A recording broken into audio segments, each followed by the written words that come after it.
Divorce Day Diaries Day 307, and my car needs a Rego.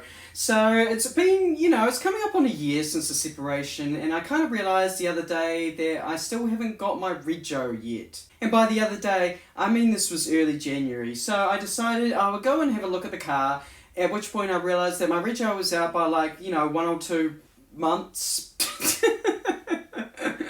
Fortunately, I have, as part of my budget, I set money aside for car repairs, wafts, Regos, that sort of thing. So every time the Rego comes up, I just buy it for a year and then it's done and dusted. So I did that, forgot about it, just continued living my life. Went to Whangarei on holiday, came back, school holidays finished, kids have gone back to school. And I realised, hold on a minute, my Rego still hasn't come in yet. So at this point I'm thinking something must have gone wrong, right? I mean, it usually doesn't take that long to arrive. There had been some public holidays, but surely they're not that inefficient. I know it's a government department, but still. I can say that, I used to work for the government. So I give them a call and they said, sure, what's your Rego number? Give them my Rego and they go, cool, we'll go through some identifying factors. Full name, give them my full name. Date of birth, give them my date of birth. Address, give them my address. And they go, that's not what we've got on file. Do you know what address you've got on file? And I'm like, I don't know, because I didn't register that car at my last address. In fact, I haven't had that car for a year yet. I only bought it right before the separation happened, so I haven't done a Rego for it. So I gave them my previous address, and they said, that's not what we've got on file.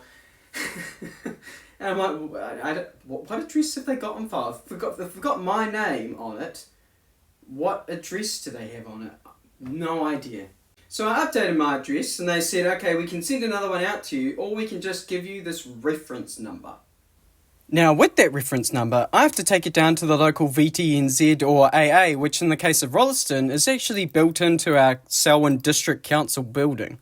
I'm not sure if I've ever actually done this before. I think for my entire adult life I've always just done my Regos online. So I went down, filled the form, and sure enough they print it out and I chuck it in the car window. It was a bit of an eye-opening experience actually, because I kind of remember as a kid, I think my mum having to go into the local VTNZ AA and stuff and having to print off Regos, and I'm not that old but I'm not that young either, I'm in my mid-30s and I'm old enough to pretty much have spent my entire life on the internet. Just doing things by the internet. I remember checkbooks as a kid, but I don't think my kids are ever going to know what a checkbook is. But I also realised as part of this experience that when I got my windshield replaced, Novus has put in a little Novus pocket for, keeping the Regos. And the reason I bring that up is because prior to that, this windshield had a Lexus one on it. This car has all the original pieces, it's been really well preserved. And one of them was the Rego pocket from the Lexus of Christchurch from when this car was originally bought brand new 25 years ago. I wonder if I could get another one. You think if I called them, they would give me a pocket to put on the windshield, a Lexus one? I'm not going to do that. This is usually the part in the video where it cut to me doing that. I'm not going to do that.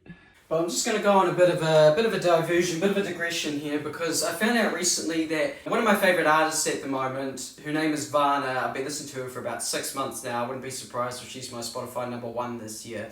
And I found out recently that she is opening for Linkin Park in March here in New Zealand. As soon as I saw that, I immediately went online. I was like, oh my god, is there Linkin Park tickets? Because that's 2 of my favourite artists in one place at one time, and it's $250, and then it'll be probably another couple $100 for flights and accommodation, and it's nah, maybe not. But I think this will be a good thing, right? Because when you look online, 660, they've just released an album last Friday and they have about 950,000 monthly viewers on Spotify. Meanwhile, Varna has 800,000 monthly listeners on Spotify, and yet both of these are Kiwi artists.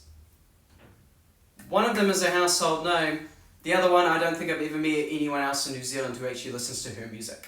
And Varna makes metal music, so I know it doesn't have mass appeal, but so does Alien Weaponry and Devil's Skin, and yet lots of people know who they are. Why does nobody know who Varna is here in New Zealand, where she's from? Clearly most of those listeners are from America, because I see her, she's always got tour dates in America. But, if she plays at Linkin Park and a whole bunch of Kiwis see her music, and she gets some new fans here, that This might sound like I'm just trying to support a local artist, but and being completely selfish, this might benefit me, because she gets fans here, she might do more tours here, she might come to Christchurch, and then I'll be able to see her here without having to go all out to Auckland, Without having to go all out to Auckland, Why did I say it like that? Auckland. Auckland? It's a win for me. Anyway, that's enough yarning out of me. I'm quite glad I got that rego sorted, because if I'd had an accident, it's not insured, right? If your rego's out. Good thing I'm a safe driver, I guess. Not really. Catch you on the flip side.